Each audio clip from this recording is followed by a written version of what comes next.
Imagine unlocking the secrets of the mind, exploring the intricate journey from head to toe, unraveling the mysteries of our neurological architecture. Hi, I am Teacher Fuji, and let us all embark to the fascinating journey to the world of cephalocodial development, where the unfolding of life's story begins from head and then extends to the rest of the parts of our being. Join me and this petok as we delve into the marvels of our own existence. So, ayun. Magtatagalog na si Teacher Fuji, okay? Para mas lalo na rin maintindihan. So, cephalocodial means cephalo. So, cephalocodial means yung pathway ng growth natin is from head to toe.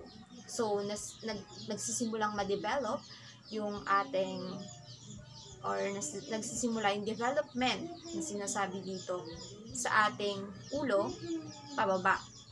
So, what is the meaning of cephalocodial?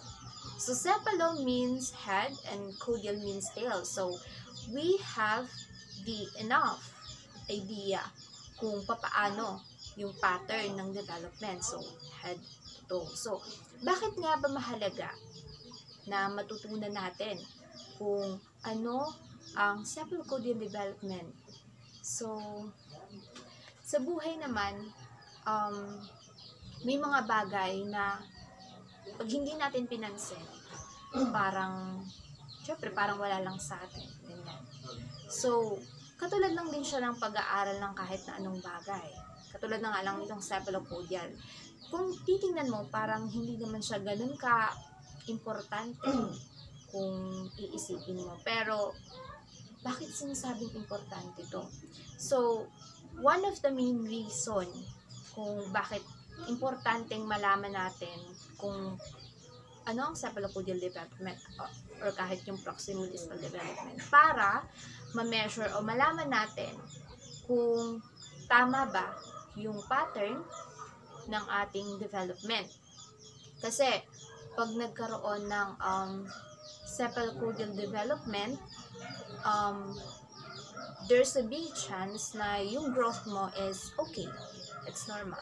Pero kapag na-delay or nagkaroon ng parang, syempre, hindi tama or balanse yung pag-growth or development ng ating katawan, hindi nasunod yung cephalocodial o kahit na yung proximodistal pa, maaaring magkaroon tayo ng mga sakit or ng mga impairment sa ating katawan. So, yung ating being is hindi siya magiging symmetrical.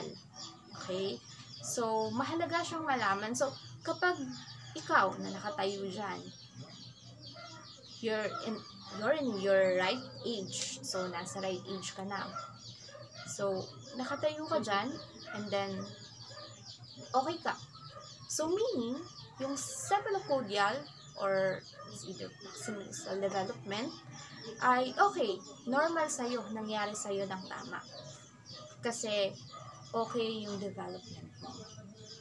So, kung iisipin natin maigi, parang hindi naman siya ganoon ka-essential na malaman yung cephalo, pero mahalaga kasi ito sa mga pediatrician, sa iba't ibang